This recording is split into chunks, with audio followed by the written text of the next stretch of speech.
Hello everyone, welcome to current affairs and education channel. हम लोग basic English grammars के course कर रहे थे, जिसमें कि अब तक हम लोगों ने verb, auxiliary verb, rule of auxiliary verb, models में माइट के बारे में पढ़ लिया था पिछली क्लास में। आज हम लोग सेल और विल के बारे में पढ़ेंगे, उसका इस्तेमाल क्या है सेंटेंस में उसके बारे में जानेंगे। Use of shall and will, क्या नियम है उसके, उन सब चीज़ों को आज हम लोग जानेंगे। शुरू करते हैं आज का क्लास। रूल नंबर 1 क्या कहता है? Shall is used with first person I and we. Shall का इस्तेमाल किसके साथ होता है? फर्स्ट पर्सन के साथ होता है, आई और वी के साथ। In future tense all the other persons take will. ठीक है, तो सेल को फर्स्ट पर्सन के साथ यूज़ करेंगे आई वी के साथ, और फ्यूचर टेंस में सभी अदर पर्सन जो होंगे वो क्या लेंगे, क्या इस्तेमाल करेंगे? विल का इस्तेमाल करेंगे। एग्जाम्पल देख लेते हैं, समझ में आ जाएगा, आसान है, बहुत है, ईजी है। एग्जाम्पल कहता है I shall go to college tomorrow and he will come with me. तो आई यहाँ पे क्या है? फर्स्ट पर्सन है। बात ऊपर क्या हो रही थी? आई और वी के साथ क्या लगता है? सेल का इस्तेमाल करते, तो आई और वी क्या है? फर्स्ट पर्सन है। I shall go to college tomorrow and he will come with me. He क्या है? फर्स्ट पर्सन को छोड़ के क्या है? सेकेंड और थर्ड पर्सन में इसकी कैटेगरी गिनती हो जाएगी, तो इसके साथ विल का इस्तेमाल है। बेसिकली हमें यही फोकस करना है कि आई और वी के साथ क्या इस्तेमाल होता है? सेल का इस्तेमाल होता है।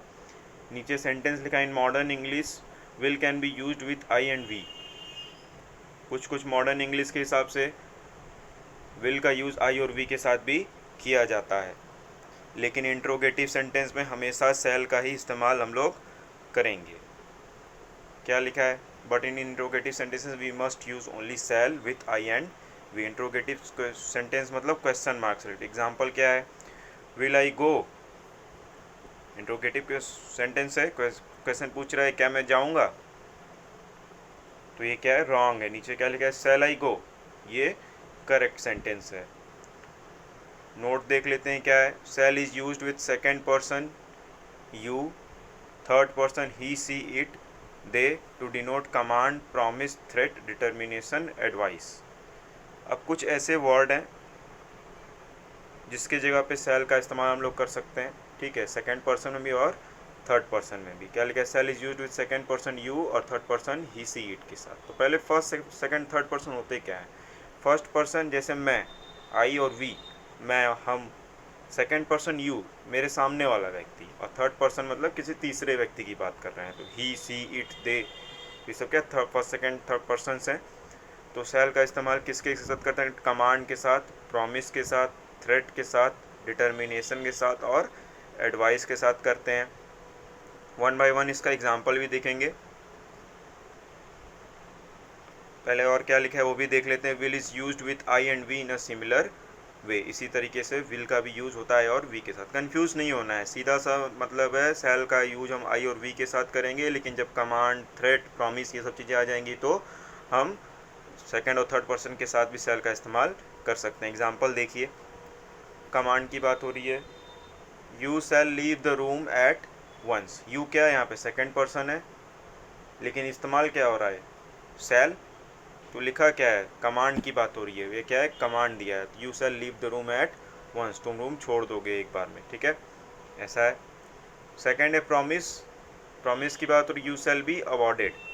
ठीक है, तुम्हें पुरस्कार दिया जाएगा, यू शैल बी। यहाँ क्या है? यू सेकंड पर्सन है, उसके साथ सेल का यूज किया। थ्रेट्स की बात होगी, ट्रेसपासर्स शैल बी प्रोसिक्यूटेड। यहाँ क्या है? ट्रेसपासर के साथ क्या ये इस्तेमाल हुआ है? सेल का इस्तेमाल किया गया है। थ्रेट की बात हो रही थी। ठीक है, प्रोसिक्यूट मतलब क्या होता है? प्रोसिक्यूशन मतलब होता है कि पकड़ना या फिर उन्हें कटघरे में खड़ा करना, ये सब कह सकते हैं। ठीक है, नेक्स्ट दे डिटर्मिनेशन। डिटर्मिनेशन क्या है? डिटर्मिनेशन में भी I will work hard and score good marks. I के साथ तो सेल का इस्तेमाल यहाँ पे होना चाहिए, लेकिन यहाँ पे किसका यूज़ किया? विल का, क्योंकि ये क्या शो कर रहा है? डिटर्मिनेशन शो कर रहा है, तो इसकी जगह पे विल का इस्तेमाल। कुछ पर्टिकुलर वर्ड्स हैं जिसपे कि हमें फोकस करना है, जैसे कमांड हो गया, प्रॉमिस है, थ्रेट है, डिटर्मिनेशन है, कंपल्सन है। कंपल्सन में सेंटेंस देख लेते हैं। कंपल्सन बोल रहा है you shall be here for the meeting. आप यहाँ पे हो किस चीज़ के लिए? मीटिंग के लिए आप होंगे। ठीक है, तो ये क्या दिखा रहा है? कंपल्सन जाहिर कर रहा है। सॉरी, इसीलिए यह शैल का इस्तेमाल करेंगे इसमें। सेकंड देख लेते हैं रूल क्या।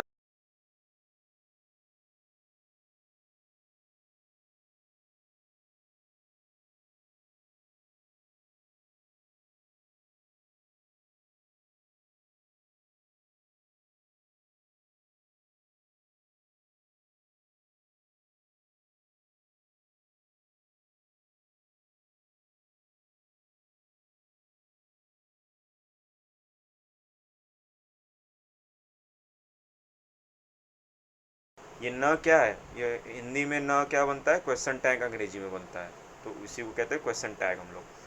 क्या एग्जांपल दिया, let us dance together, shall we क्या बोल रहा है, हम सब मिलकर नाचेंगे ना। तो क्या है यहाँ पे लेटेस्ट से सेंटेंस स्टार्ट हो रहा है और क्वेश्चन टैग क्या यूज़ हो रहा है, सेल्वी। नेक्स्ट देख लेते हैं, थर्ड रूल क्या बोलता है, shall is used in with first person to make a suggestion in interrogative sentences. Shall का इस्तेमाल हम लोग कहाँ पे करेंगे, फर्स्ट पर्सन के साथ करेंगे, किस चीज़ के लिए करेंगे, सजेशंस के लिए करेंगे इंट्रोगेटिव सेंटेंस में। ठीक है, क्या लिखा है एग्जाम्पल में देख लेते हैं, shall we talk to the management, shall we talk to the management, या क्वेश्चन मार्क होना चाहिए, मिस प्रिंटिंग है, shall we talk to the management. इसमें क्या बोल रहा है, वी क्या है, पहले फर्स्ट पर्सन है, किसका इस्तेमाल हुआ है, सेल का इस्तेमाल हुआ है। अब बात किसकी की जा रही है, सजेशंस की जा रही है, क्या हमें प्रबंधक से बातचीत करनी चाहिए, तो ये क्या एक तरीके का सजेशन है, और इंट्रोगेटिव में तो सेल के साथ वी का इस्तेमाल किया गया है। तो यही रूल है कि shall is used with first person to make suggestion, shall का इस्तेमाल हम सजेशन कर देने में कर सकते हैं, उसका इस्तेमाल फर्स्ट पर्सन में कर सकते हैं।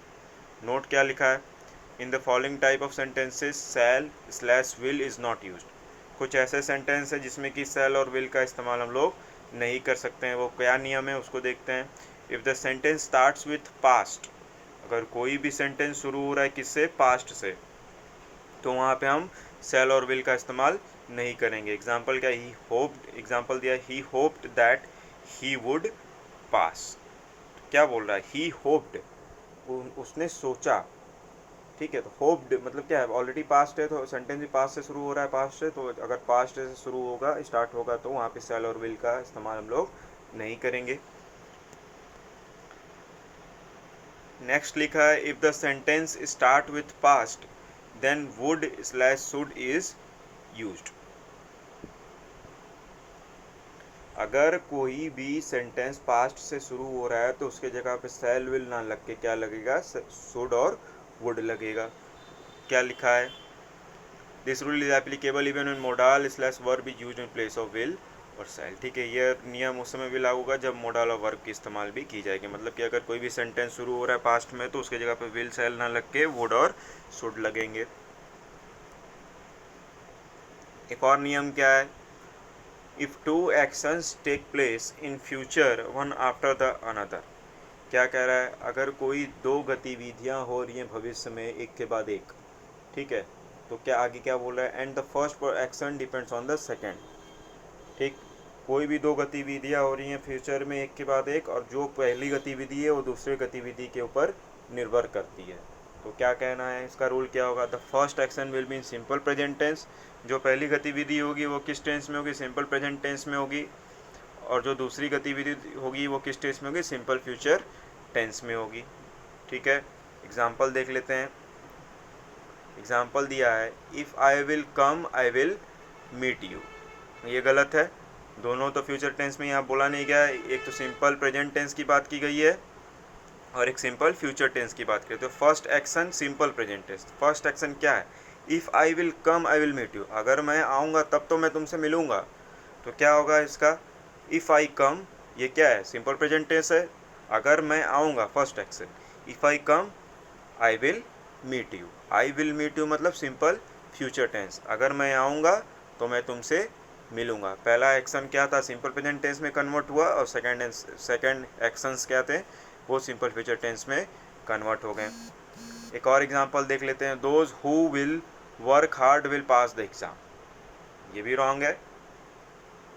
पहला एक्शन क्या है, जो वर्क हार्ड करेगा वो एग्ज़ाम पास करेगा, तो विल कहाँ पे आया, फर्स्ट एक्शन का, तो हमें सिंपल प्रेजेंट टेंस इस्तेमाल करना है। नीचे सेंटेंस दिया, those who work hard will pass the exam, ये करेक्ट है, those who work hard, first sentence है, फर्स्ट सेंटेंस में क्या रूल था, सिंपल प्रेजेंट टेंस, तो इसी का इस्तेमाल हम लोग करेंगे। नोट देख लेते हैं। Simple future is never used immediately after following words, instead simple present tense is use. मतलब कि कुछ ऐसे वर्ड हैं जो भी आएंगे दिखेंगे उसको, उसके बाद हमको सिंपल फ्यूचर नहीं यूज करना है, हमें सिंपल प्रेजेंट टेंस का इस्तेमाल करना है। देखते हैं क्या दिया हुआ है। If, as soon as, in case, provided, unless, until, before, after, when, these are conditional sentence. तो ये सब क्या है, कुछ वो शब्द हैं जिसके बाद हमें किसका इस्तेमाल करना है, सिंपल फ्यूचर का इस्तेमाल ना करके सिंपल प्रेजेंट टेंस का इस्तेमाल करना है। तो ये जो प्रेजेंट टेंस है, फ्यूचर टेंस है, पास्ट टेंस है, ये सब टेंस के चैप्टर में पढ़ेंगे हम लोग। टेंस के चैप्टर में जब पढ़ेंगे तो उसको समझेंगे। अभी क्या देखना है, सिंपल प्रेजेंट टेंस और सिंपल फ्यूचर बस इतना जानेंगे कि रूल के हिसाब से थोड़ा याद करेंगे। तो इन सब वर्ड के साथ, इफ़ के साथ, as soon as, in case, provided, unless, until, before, after, when, इन सभी के साथ क्या यूज़ होगा, सिंपल प्रेजेंट टेंस का इस्तेमाल हम लोग करेंगे। तो थोड़ी सी भी अगर मदद हुई हो सैल और विल को समझने में तो चैनल को सब्सक्राइब ज़रूर करें और बेल आइकन को क्लिक करें ताकि आगे के अपडेट्स मिलते रहें, और अपने फ्रेंड सर्कल में शेयर करें ताकि उन लोगों की भी मदद हो पाए। बहुत बहुत धन्यवाद। जय हिंद।